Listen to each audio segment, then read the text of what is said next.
Aksidenti rënd në Shkodër humbi jetën 16 vjeçari plagoset, një tjetër i mitur. Një 16 vjeçar ka humbur jetën në Shkodër pasi u aksidentua rënd në vendin e quajtur Stom Golem.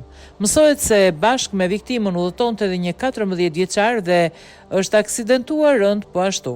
Shkodër, informacion para prak, rreth orës 18:20 në vendin e quajtur Stom Golem dyshohet se një i mitur 16 vjeç, duke drejtuar një motomjet ka humbur kontrollin mbi drejtimin e motomjetit dhe përpasoj, motomjeti ka dalë nga rruga ku 16 vjeçari ka humbur jetën në vendin e ngjarjes. Në motomjet dyshohet se udhëtonte një i mitur 14 vjeçar i cili u dërgua në spital në gjendje të rëndë shëndetësore.